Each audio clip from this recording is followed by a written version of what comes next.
Hello, morning everyone. I'm Chetan, CEO founder of MySpoke. Thanks for joining. It's an early morning. Thank you. There's so much great content out there, and thank you to Hirespace for putting this on, and thank you for you guys for joining us. I'm going to get straight to it because we've got about 20 minutes to tackle a very, very interesting topic. One phrase that's used a lot, new normal. The premise of this section is that events are going to be an incredible platform to re-engage communities. If you think about the amount of people that might have been on furlough and not on furlough, and they're coming back as teams, there's going to be such a need for actually communication to get teams back together, to get corporate strategies in place. Do we believe the events are going to be the way that this is going to be done as a key medium of communication? Carina, to you first. I think to a degree it's around the legacy programs, or what the legacy impact is of events more broadly. So how they can actually drive economic growth in communities, in cities, and in destinations. And if you look at an event like IMEX, when you lose a trade show in a sector, you lose all the business deals, or the vast majority of the business deals that would have been done in that environment. And yes, some of them might be done through other means, but on the whole, all the research points to the fact that actually most of those deals are totally lost. And that's really where you get to events really being the driver of economic growth. I think we haven't really stopped communicating. We've just had a different platform to do it, and that's virtually. I think everyone in the audience today, will know what motivates their colleagues, what fosters that personal development, how to engage their industry partners, how to get, potentially new customers. So, events, whether they're virtual, whether they're live, or whether they're hybrid, they're an absolutely essential platform, to engage and deliver impact, for our audiences.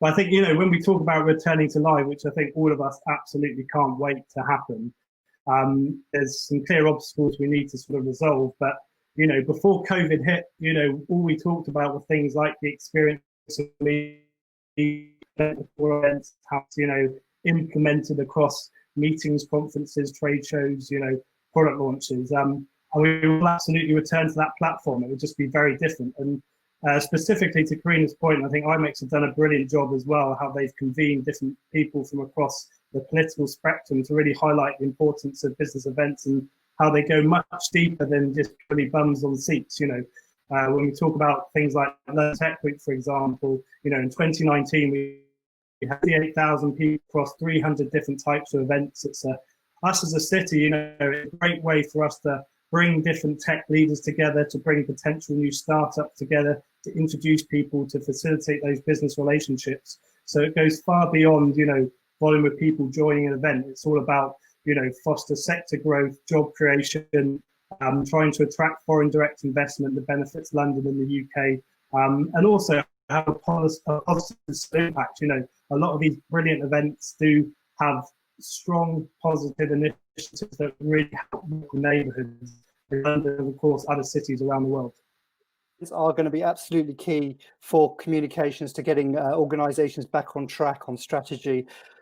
It used to be probably, I'd say, maybe a low bar in terms of what the event had to achieve, and it's going to raise surely, because it used to be, what do we want to achieve? What do we want to get out of the event? But now we've got risk factors to take into account.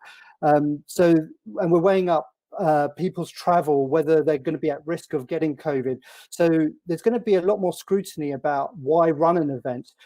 Do you think that the measurements that are in place are going to be satisfactory? Do you think that there's going to be more scrutiny, more need to measure ROI, which is a topic that's been bandied around for many years, but no one's actually quite cracked how to do ROI? So Paul, back to you in terms of for Tech Week as the example, what did you do in terms of measuring the value of that event? And do you think that's going to change a bit, have even more scrutiny?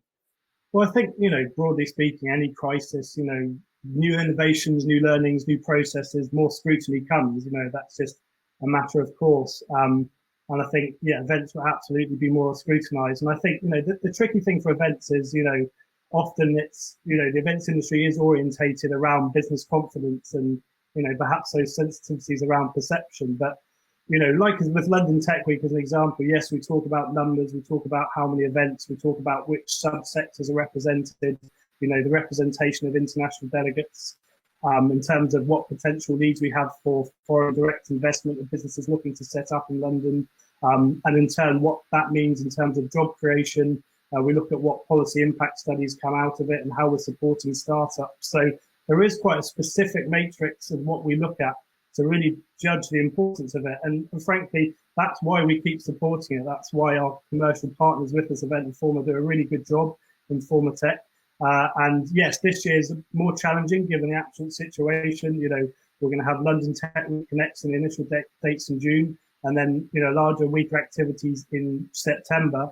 But they're essential looking ahead. I think, to give you another example, last year we had London Climate Action Week, and I know we'll talk a bit about sustainability later on, but that's a great way of engaging business communities, both local and beyond London and the UK, to talk about something that's very important, to promote action, get action, and collaborate. And I think, we have to talk about those initiatives because they're really important with events. And I think when we talk about events, we all agree that live events are brilliant and we can't wait. But I think the question back to everyone would be, I think we all need to be ready for that more scrutiny, but that's really looking at some of the details of how things will evolve when we move out of this. So it's specific things like how we structure contracting.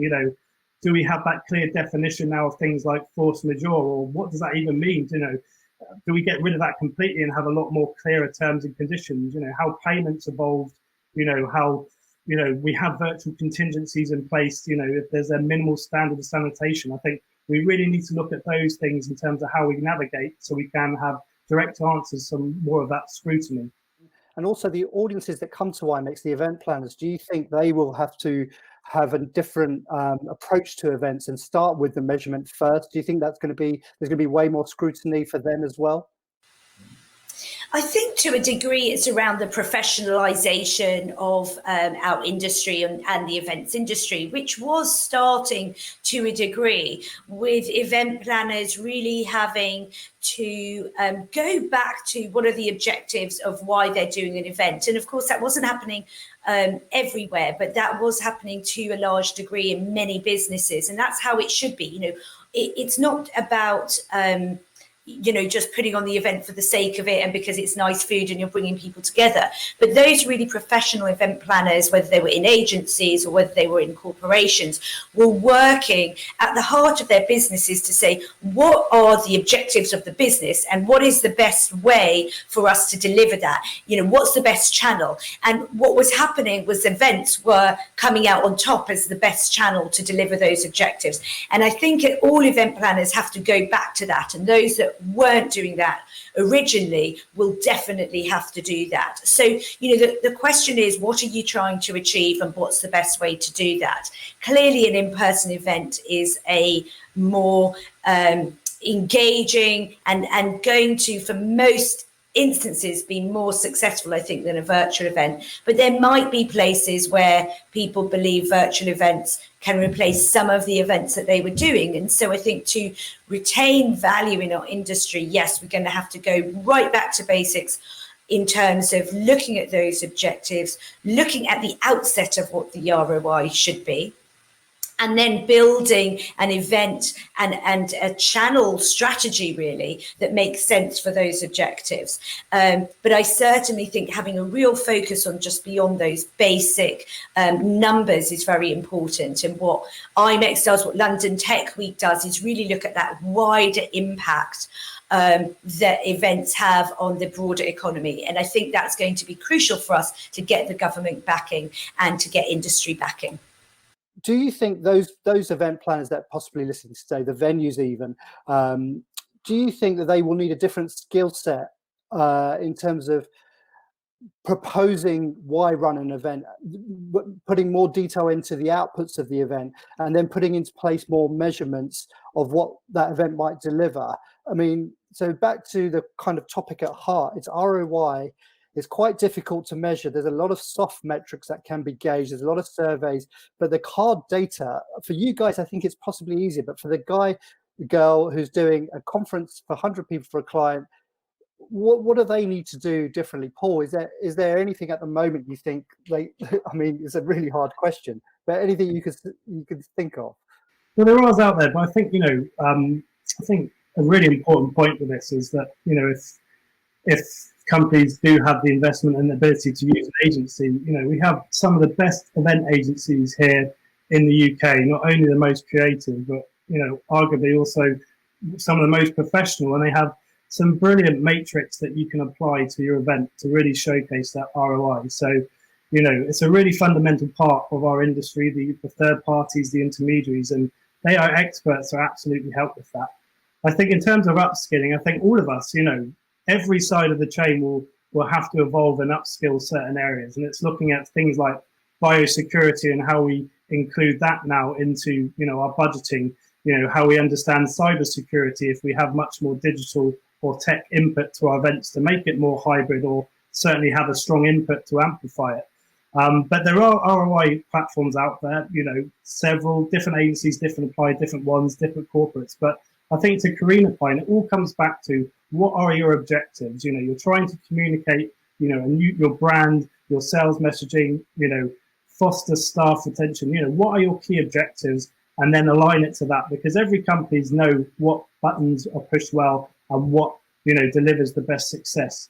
And I think to pivot this slightly, I think, you know, in terms of skills that we all need to learn, which will be really important, which will absolutely require measurement and credible reporting, will be sustainability. You know, this was the #1 topic that everyone was talking about before COVID hit.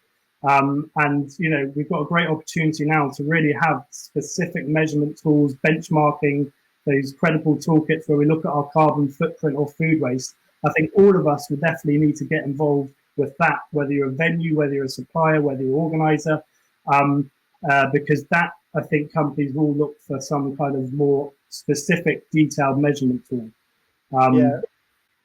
Yeah, good point, Paul. Thank you for that. We've only got a few minutes left, so I'm going to just take a couple of quick questions. So in terms of pricing for live events, when they initially return, because of social distancing, reduced capacities, do you see there being parity of if you were doing an event for 100 people, and so let's say you're doing an event for 500 people, but now due to social distancing it's now 150 people, would the cost remain the same, or the per head cost would be factored in? How do you see venues, destinations and suppliers trying to rework the pricing matrix so that events can happen and they're not cost prohibitive on top of everything else that is being challenged for live events? Carina? So I think it's, you know, it's probably not a one size fits all. It's a difficult, you know, to answer for every venue, you know, in every destination.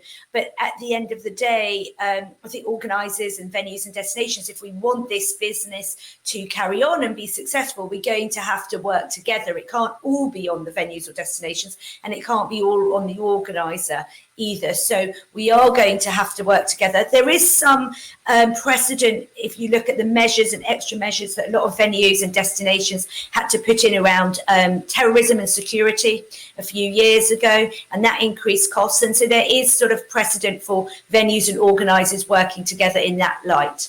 You know, I think when times get tough and people come together to help each other, it really reaffirms why this industry is great. We have some of the best creative minds in the industry, and we'll get out of this. Thanks, Paul. And Carina, final word to you. I think the underlying reasons for why events are successful is still there. And I fully believe that the sector will bounce back at the point that we're able to, from a sort of physical and health standpoint. At the end of the day, this is a physical or health problem. It's not a problem with the underlying value of events. And so I'm positive that our long-term future is bright. Brilliant. Thank you both so much for taking time this morning. Thank you everyone for listening. I hope you got something out of it. Have a great day.